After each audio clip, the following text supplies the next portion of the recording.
നമസ്കാരം. ഇന്ത്യൻ രാഷ്ട്രീയത്തിൽ ഇപ്പോഴത്തെ ഏറ്റവും വലിയ ചർച്ചാ വിഷയം തെരഞ്ഞെടുപ്പ് കമ്മീഷനെ പ്രതിരോധത്തിലാക്കി രാഹുൽ ഗാന്ധിയും ഇന്ത്യ സഖ്യവും നടത്തുന്ന രാഷ്ട്രീയ നീക്കങ്ങളാണ്.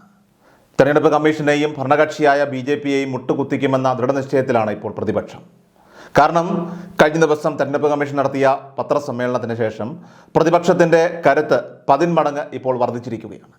ചരിത്രത്തിൽ ആദ്യമായാണ് തെരഞ്ഞെടുപ്പ് കമ്മീഷൻ്റെ വിശ്വാസ്യതയെ ചോദ്യം ചെയ്തുകൊണ്ട് ഇത്രയും വലിയൊരു ജനകീയ ക്യാമ്പയിന് ഇപ്പോൾ തുടക്കമിട്ടിരിക്കുന്നത്. ഈ ചോദ്യം ചെയ്യലിന് ശക്തിയേകുന്ന തെളിവുകൾ കേരളം, ബീഹാർ, ഉത്തർപ്രദേശ് തുടങ്ങി നിരവധി സംസ്ഥാനങ്ങളിൽ ഇപ്പോൾ വന്നുകൊണ്ടിരിക്കുകയാണ്. എന്നാൽ തെരഞ്ഞെടുപ്പ് കമ്മീഷൻ്റെ ആ പത്രസമ്മേളനത്തിൽ അവരുടെ എല്ലാ കള്ളത്തരങ്ങളും പൊളിച്ചെടുക്കിയിരിക്കുകയാണ് ഇപ്പോൾ ഇന്ത്യ സഖ്യം. അതിൻ്റെ ഭാഗമായി തന്നെ ഇന്ത്യ സഖ്യത്തിൻ്റെ ഒരു പത്രസമ്മേളനം ഉണ്ടായിരുന്നു. ഈ പത്രസമ്മേളനത്തിൽ അവർ തെരഞ്ഞെടുപ്പ് കമ്മീഷനെതിരെ ഉന്നയിച്ചത് ചില പ്രധാനപ്പെട്ട കാര്യങ്ങളായിരുന്നു, വളരെ ഗുരുതരമായിട്ടുള്ള ആരോപണങ്ങളായിരുന്നു. അവ എന്തൊക്കെയെന്ന് നമുക്ക് കൃത്യമായിട്ടൊന്ന് പരിശോധിക്കാം. അതിലേറ്റവും ആദ്യത്തെ പ്രധാനപ്പെട്ട കാര്യമെന്ന് പറയുന്നത് മെഷീൻ റീഡബിൾ വോട്ടർ പട്ടിക നൽകുന്നത് സ്വകാര്യതയുടെ ലംഘനമാണെന്ന് സുപ്രീം കോടതി പറഞ്ഞിട്ടില്ല എന്നതാണ്. കഴിഞ്ഞ ദിവസം തെരഞ്ഞെടുപ്പ് കമ്മീഷൻ പറഞ്ഞത് ഇത്തരത്തിൽ മെഷീൻ റീഡബിൾ വോട്ടർ പട്ടിക നൽകാൻ പാടില്ലെന്ന് സുപ്രീം കോടതി ഉത്തരവിട്ടിരുന്നു എന്നതാണ്. ഇത് കമ്മീഷൻ്റെ കള്ളത്തരമാണെന്ന് ഇന്ത്യ സഖ്യം തുറന്നടിക്കുന്നു. ഇനി രണ്ടാമതായിട്ട് ഉത്തർപ്രദേശിൽ നടക്കുന്ന ഗുരുതരമായിട്ടുള്ള ഒരു ആരോപണത്തെക്കുറിച്ചാണ് അവർ സംസാരിച്ചത്. UPയിൽ യാദവ മുസ്ലിം വിഭാഗത്തിൽപ്പെട്ട BLOമാരെ പട്ടികയിൽ നിന്നും നീക്കം ചെയ്തിരിക്കുന്നു. എന്തിനാണ് ഈ നീക്കം? എന്തിനാണ് ഈ SIR അതായത് സിസ്റ്റമാറ്റിക് ഇലക്ടറൽ റോൾ റിവിഷൻ നടപ്പാക്കുന്നതെന്ന് കമ്മീഷൻ വിശദീകരിച്ചിട്ടില്ലെന്നും മുന്നണി ആരോപിക്കുന്നു. ഇനി മൂന്നാമത്തെ പ്രധാനപ്പെട്ട കാര്യം, അതായത് ചോദ്യം ചോദിക്കുന്ന ആളുകളോട് തെരഞ്ഞെടുപ്പ് കമ്മീഷൻ വിവേചനപരമായിട്ടാണ് പെരുമാറുന്നത് എന്ന് ഇന്ത്യ സഖ്യം ചൂണ്ടിക്കാട്ടി. കാരണം അനുരാഗ് ഠാക്കൂറിനെ പോലുള്ളവരോട് യാതൊരു നടപടിയും എടുക്കാതെ രാഹുൽ ഗാന്ധി പെട്ടെന്ന് മാപ്പ് പറയണമെന്ന് മാത്രം പറഞ്ഞ കമ്മീഷൻ്റെ നിലപാട് തീർച്ചയായിട്ടും സഖ്യം വിമർശിച്ചിട്ടുണ്ട്. ഇവിടെ ഈ 3 പ്രധാനപ്പെട്ട ചോദ്യങ്ങളിലും ഒരു കാര്യം വ്യക്തമാണ്. നിയമപരമായിട്ടുള്ള പോരാട്ടത്തെക്കാൾ ജനകീയമായ ഒരു തന്ത്രമാണ് ഇന്ത്യ സഖ്യം ഇവിടെ സ്വീകരിച്ചിരിക്കുന്നത്. നിയമപരമായിട്ട് ഇത് കോടതിയിൽ ചോദ്യം ചെയ്താൽ അതിൻ്റെ തീർപ്പ് വരാൻ തന്നെ കാലങ്ങളെടുക്കും. ചിലപ്പോൾ തീർപ്പ് വരുന്നത് വരെ ഈ വിഷയത്തെക്കുറിച്ച് പിന്നീട് സംസാരിക്കുന്നതിന് പോലും ചില പരിമിതികൾ വന്നേക്കാം, ചിലപ്പോൾ വിലക്ക് വന്നേക്കാം. അതുകൊണ്ടായിരിക്കാം ഇന്ത്യ സഖ്യം ഈ ഒരു വഴി തിരഞ്ഞെടുത്തിരിക്കുന്നത്. കാരണം പരമാവധി തെളിവുകളൊക്കെ ശേഖരിച്ച് അത് രാജ്യത്തെ ജനങ്ങൾക്ക് മുന്നിൽ അവതരിപ്പിക്കുക, ഈ തെളിവുകൾ നൽകിക്കൊണ്ട് ജനങ്ങളെ മുഴുവൻ കൃത്യമായി ബോധവൽക്കരിക്കുക. ഇതാണ് രാഹുൽ ഗാന്ധിയുടെയും ഇന്ത്യ സഖ്യത്തിൻ്റെയും നീക്കം. ഇതിൻ്റെ ഭാഗമായി ബീഹാറിൽ രാഹുൽ ഗാന്ധി ഒരു പുതിയ യാത്രയ്ക്ക് ഇപ്പോൾ തുടക്കം കുറിച്ചിരിക്കുകയാണ്. വോട്ട് അധികാർ യാത്ര, വോട്ടവകാശ യാത്ര എന്ന പേരിട്ടിരിക്കുന്ന ഈ യാത്ര അത് 12-13 ദിവസങ്ങൾ നീണ്ടു നിൽക്കുന്നതാണ്. ഇന്ത്യ സഖ്യത്തിലെ 24 പാർട്ടികളുടെ നേതാക്കൾ ഈ യാത്രയിൽ പങ്കെടുക്കുന്നുണ്ട്.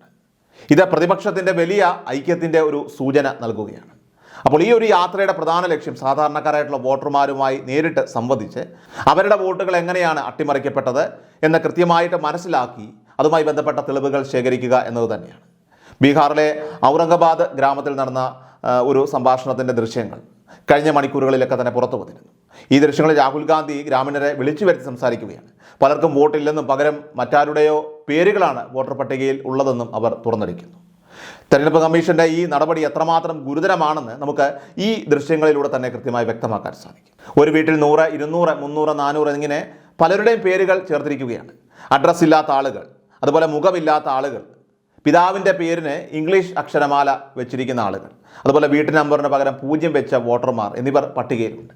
അപ്പോൾ ആധാർ കാർഡ് ഉണ്ടായിട്ടും വോട്ട് ചെയ്യാൻ കഴിയാത്ത നിരവധി ഗ്രാമീണർ ഇവിടെ ഉണ്ട് എന്ന കാര്യം ശ്രദ്ധേയമാണ്. ഇവിടെ രാഹുൽ ഗാന്ധി അവരോട് സംസാരിക്കുമ്പോൾ ഒരാൾ പറയുകയാണ്, അതായത് ഞങ്ങൾ BLOയുടെ കാര്യങ്ങൾ ചോദിച്ചു, ഉത്തരവാദിത്തപ്പെട്ടവരോടൊക്കെ തന്നെ കാര്യങ്ങൾ ചോദിച്ചു, എന്താണ് സംഭവിച്ചതെന്ന് ചോദിച്ചപ്പോൾ ഞങ്ങൾക്കറിയില്ല എന്ന മട്ടിലാണ് അവരുടെ സംസാരം.